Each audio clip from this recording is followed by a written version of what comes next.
So, in the past few days, I've been reflecting a little bit on the decisions that I have made throughout my life, and I've came to the conclusion that I feel like the choices I didn't make are more mine than the ones I did make.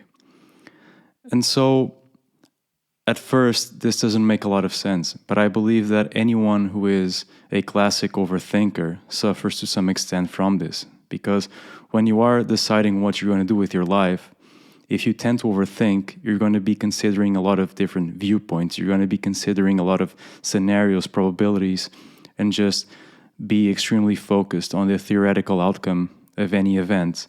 And so, in that thought process, I believe it is very easy to distance yourself from your inner essence, from the values that you really take as being the most important in your life. I see it sort of like when you're trying to paint a picture, when you're trying to develop a work of art. The more you try to apply this conscious effort to such endeavor, the harder it is to actually put your curiosity and creativity into that piece of work. And so, just like that, for the decisions that we do make throughout our life, I believe that overthinking takes us away from the main aspects of our inner life. And so, in a way, it's funny because you have this idea that the more you think about yourself, the more you think about your life, the more you're going to know. But I truly feel that it is the opposite, that the more we think about what we are, who we are, the more we actually end up distancing from a very important aspect of what we are, which is the feeling side of things. And so it is very easy to just get wrapped up in thoughts that a lot of times are just essentially mirrors from other things that you are being exposed to in your life. And so you just end up taking in these ideas that you don't really know where they're coming from, and you begin applying them and identifying with them. And then you just realize that you get to a certain point in which you just question, why did I keep doing this? Why am I doing a certain thing? I believe that this is something that I know these days it's normally said to be something that is present in this generation or in the past few generations, but I truly believe that it's one of those cases where we tend to have this recency bias where we just attribute a certain behavior to the last generations. But what I'm talking about is that a lot of times we just focus on job rankings. We focus so much on what is going to give us the most income, what is going to give us the most money. And of course, there's nothing wrong with pursuing money if that's what your goal is. But overall, a question we never or almost never ask ourselves is, what am I truly great at? What is one skill that I truly believe that I can really excel in? And so I believe this is a very important question because we are, by definition, going to be far better at something that we are passionate about than at something that we don't really have any sort of attraction, we don't really have any love for it. And so a lot of times I listen to studying and learning optimizing videos, which I believe it is very important because it's actually important to learn how to learn. But at the same time, I believe that's something that the learning gurus a lot of times forget to mention, or a lot of times these videos forget to mention, is that actually studying and pursuing things that we love, if we have the capability to do so, because not everyone can, of course, do that. But if you can, I really believe that there is an ethical imperative that if you're able to pursue your dreams, if you're able to do your passion, then I, to some extent, believe that you are ethically obligated to actually do that, because a lot of people in this world cannot have that. They cannot have that same chance that you do. And so, in that respect, I truly believe that it is important to really ask ourselves, what are we good at doing, and how can we actually navigate our lives into creating these building blocks that will eventually allow us to truly excel at what we are passionate about. But just like I was saying, we we have all of these videos that are extremely important in terms of how can I memorize a ton of information in 5 minutes. And so we are living in this economy of productivity, which I believe is not just the case of the modern times. I believe this was, in essence, the case for most of the time, and the world probably was far more cruel than it is today. And so we have just this idea that these days are extremely competitive, but we forget that throughout history, times were also extremely competitive and hard to live through. But like I was saying, what these videos forget to really pass on forwards is that passion is extremely important. If you're just memorizing something for the sake of memorizing, if you're just learning something because you believe that that is going to enable you to define yourself as being in a higher status or whatever, yeah, of course there are practicalities to doing that. And once again, I'm not criticizing that openly, but what I'm just trying to say is that overall, I don't believe that that is an optimal way to proceed. If you're just memorizing a ton of stuff all the time that you're not really passionate about, then I think that if you have that opportunity, I think it's important to rethink what we are doing. And I mean, this happened to me. I ended up changing my academic career because I was in a field that I lost passion over, that I felt like I was in a rat race. I just was looking around me and I was seeing people engaged in the subject matter. But once I got home, I just had zero interest in it. And I followed that academic path because, at the time I did this sort of calculation in my head in the sense that I truly didn't know what I wanted to pursue. And I had a short window of time to actually decide what I wanted to pursue. And so that path of education very quickly eliminated a wide array of possibilities that I could do. But I ended up choosing, the comfortable or the path of least resistance. But very soon I ended up realizing that if I were to keep on going that way, I would just spend the rest of my life just running through the motions, just doing something because, it was the most financially rewarding activity. And, and like I said before, not everyone can make this decision, but if you can, truly see it as a sign of self-love and also see it as a sign, as an ethical imperative.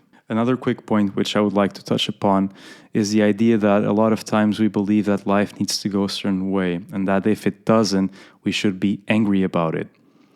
But something that is also very important to keep in mind in this respect is that many times, at least from my anecdotal experience, some of the best things that happened in my life were precisely those that I had zero plans, those that I didn't even expect that could happen.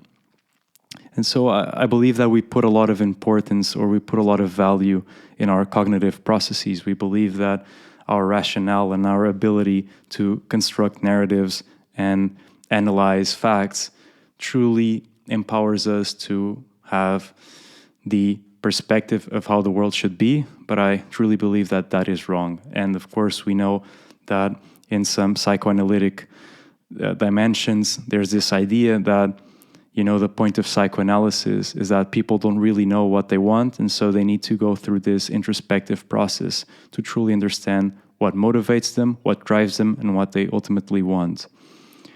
But so what I truly think is that we need to relax this idea that life should be a certain way and truly be more open to experience, in the sense that even, and this is a cliche of course, that bad events in our lives can truly be some of the most important lessons that we can acquire.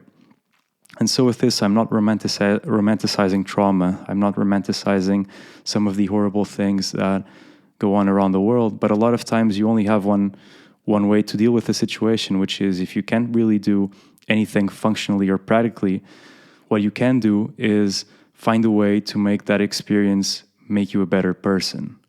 And so in the case, for example, of mental illnesses, which I have discussed throughout this channel, a lot, if you ask the majority of people who suffer from mental illnesses, they would very quickly tell you that they would rather not have it at all. But, life is the way it is, so you do have it. And so one of the things that mental illness truly teaches you is compassion, because it makes you realize how much suffering there is in the world and how much of this suffering is, to a great extent, out of our control. And so having that window into your inner experience, into that introspective state, can be very helpful in making you a more compassionate person. And ultimately, by being more compassionate, you're able to connect with your humanity and the humanity of others at a completely different level. And so, to conclude this video, one example of this, and I believe he is a very inspiring story, and many of you who will watch this video will probably know who he is, but I'm talking about the case of Dr. Chris Palmer. He's a psychiatrist from Harvard, and he wrote a book called Brain Energy, and in which his main thesis is that mental disorders are actually metabolic disorders of the brain. And so why am I mentioning Dr. Chris Palmer? I'm mentioning him because he is someone who suffered a lot through his childhood, through his adolescence. He struggled with mental illness, and all of that made him, it just motivated him through a mix of love and hate at how the general paradigm of how mental illnesses were being treated. It just gave him that motivation to truly be to truly excel in that field of study, and he ended up, and is still, of course, improving the lives of many, many, many people. And so I don't know what the meaning of life is, but what I truly think we need to do as humans is to, as Jordan Peterson has once said, that we need to convert our poisons into a tonic. And so hopefully in the end, we need to have some sort of examined life, because in order for us to be contributing members to society, in order for us to achieve our deep desires, we first need to acquire some level of introspection. Nevertheless, I think there is a caveat here, and something that we need to be aware of, which is a lot of times we end up psychoanalyzing ourselves, our behavior, so much that it just becomes an obsessive loop. And a lot of times what we also forget is that the tools that we are using to psychoanalyze ourselves, which it is mainly to analyze what sort of thought content we are having, is just another thought. And so it is very easy for us to, for instance, have some sort of trauma or have an aspect in our lives that we wish to improve, but we just get stuck in this loop of thinking about it. We focus a lot on the causes, which really in reality aren't necessarily the causes, because what we are actually doing is constructing narratives that we believe to be probabilistically somehow accurate. And so we connect those possibilities to the memories that we have about a certain scenario, and then we just conclude that that is the causal nexus, which in many cases it truly is not, because in essence, a lot of the causes for our behavior just are unconscious and we cannot fully grasp what they actually are. But I think the important part here, and this is something that I believe was heavily propagated by some dimensions of psychotherapy, which is you go into a session and then you just ruminate and construct a lot of stories about why you're feeling a certain way, and maybe it's because of this and maybe it's because of that. And so you're just actually stuck in an endless storytelling loop. And I think a lot of times what you need to do is you find a reason or you find some sort of narrative that you believe has some epistemic solidity, and then you move on from that. So you find a reason that can explain why you're feeling a certain way, and you move forward. Yes, it's important to, of course, introspect about the reasons and causes for our behavior and how we are feeling, but it's also important to move on. So it's important for us to understand that we are constructing narratives, and that just because we believe that this is the explanation for a certain action or behavior, that is actually ultimately the truth. And so we need to be aware of whether we are just actually fueling some sort of obsession, because we have this idea that thinking is the ultimate cognitive ability, that thinking is the way to solve our lives, to solve many things, to acquire truths. And of course, thinking is extremely important. If you look at science, science is a product of thinking. But when it comes to the inner experience of our lives, a lot of times it's that same act of overthinking that takes us away from this inner truth of our experience. So I just think we need to be extremely pragmatic with how we use thinking as a vessel to understand our inner lives, our emotions, and our place in the world. So hopefully you found this video useful, and let me know if there is some other topic which you would like for me to cover in the following videos. Thank you very much.